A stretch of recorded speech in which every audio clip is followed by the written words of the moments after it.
People have asked me to comment on the downgrading of the U.S. debt and what do I think it means for us. And I'll say long term, it means exactly what the downgrade means, which is that our finances are deteriorating.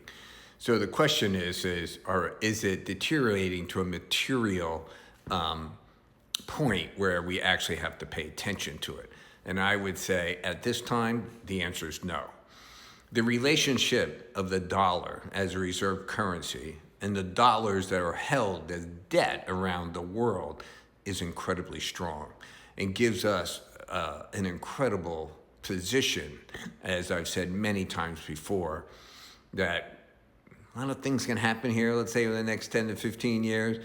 And the one thing I hope that does not happen is that we lose the reserve currency status. I think that would be far more disastrous than anything else that's happening. But why don't we look and start thinking about what really happens when something like this happens? So let's step back and think about it. America's debt to GDP is 120%. So then you say, okay, so let's look at the other currencies that we know people can go to. And as we know, there are 4 buckets, right? You can go to the euro, you can go to the renminbi, you can go to Japan, okay?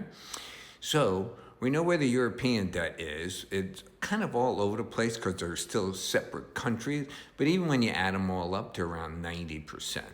Now, China, which is an enclosed system, and it's harder to read their debt because they have all these SOEs and the local governments borrow on orders from the national government and so forth. But people have seen, I see it all the time, they think they're at 360%. But why don't we go to the Japanese, which is 260%? So now you think about how the markets start looking at this. They go, oh, there's the USA. They were AAA, they're the reserve currency, this is what everybody in the world owns, and they just downgraded the debt, and they're 120. Oh my. Look at Japan. They have bad demographics. They're not food sufficient. They're not energy sufficient. They're an exporter nation that's now under the gun from the U.S., and they're 260%. So which one gets attacked first? I'm not saying it's not bad for America to have their debt downgraded. No one wants that to happen. But the point is what actually happens first in the market? And the adjustments happen with the weaker currencies. Think of the herd, right? When the lions come to attack, what do? They carve out the weakest member, the youngest or the oldest, and they take that one down. In this case, we're looking at the debt. So why don't we look at Japan and America and see what we can come up with? So first, let's look at America, all right? Now, here's our 10-year bond, and we're going to concentrate on 2 parts, okay? The first one is going to be, see this big down V there, right to the right here, down to the left of the right there? We're going to concentrate on that number, and we're going to concentrate on the number that we're at today. Also, we're going to look at the 30-year bond. Now, notice how they look kind of similar in the action on the chart. So let's concentrate on the numbers of where they were and what the spread is between the 10 and the 30. The bigger the spread shows that market is under stress, all right? And you have to think of something.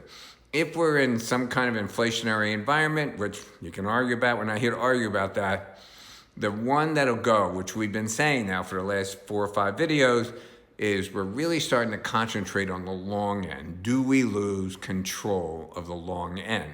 So why don't we look at these numbers? So here in the 30-year, the big V down there, that yield was 433. And when that was 433, our 10-year yield was 386. So the difference was 47 basis points, okay?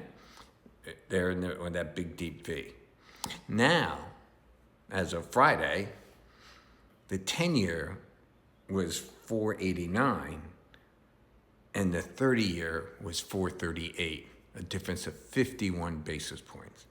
So it has expanded a little bit, all right? Now, here's the Japanese 10-year, okay? And here's the Japanese 40-year. So we're going to compare the difference, the spread, between the 10-year and the 40-year. So the deep V there, right before it takes off, it was 248, and the 10-year was 104. That's a spread of 144, okay?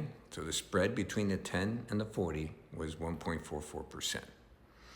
Now, the 40-year is 345, and the 10-year is 146, or a spread of 199.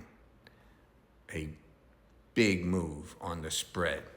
So the Japanese are now not controlling their long end as well as we may expect them to control it. So with the Japanese spread on the 10 to the 40 exploding, it brings us down to Japan has this Hobson choice that I think a lot of countries in the world are facing, if not basically all of them, or let's say all that actually matter, all right? So let's look at what someone wrote are the choices that Japan faces given what's going on with their bonds, all right? So the first paragraph here, they mention that the 40-year bond yield has surged past 347 on parabolic move. Parabolic means straight up. So now Japan, BOJ, is boxed in. They can stimulate a stagnant economy and risk currency collapse. So their currency goes down. Or they could defend the yen and trigger a sovereign funding crisis. Why is that? Well, if they stimulate for the economy, print money, then inflation's going to come and the currency could collapse. On the other hand, if they defend the yen by raising interest rates, they could trigger a sovereign funding crisis because what did we tell you? If their funding costs go up 1%, just 1%, their annual deficit doubles in size, doubles, right? So if their deficit was 100 billion yen, it goes to 200 billion yen, whatever the answer is, okay? So it goes down to the last sentence, what we said with the Hobson choice. Japan can control only one side of the trade. Which one do you choose? So there are two basic scenarios that they're facing. They could cap the yield, kill the yen, and trigger import inflation. Because when your currency drops, down, your inflation goes up. Or market discipline, let the rates rise, risking insolvency of Japan, right? Or coordinate with the FX and IMF backstops to buy time and just say, hey, we're in a bad position, what do we do? So when you look at the 10-year Japanese bond yield, now on this left-hand side where the top of the mountain is there, that's when their bubble burst, okay? And then this was all suppression here, and as you can see, the suppression is now, let's say, failing, if there's I can't think of a better word. And during this period, not all of it, but some of it, you can see that we downgraded Japan's debt 3 separate times, and as you can see, their rates decline 3 separate times, going all the way down to basically 0%.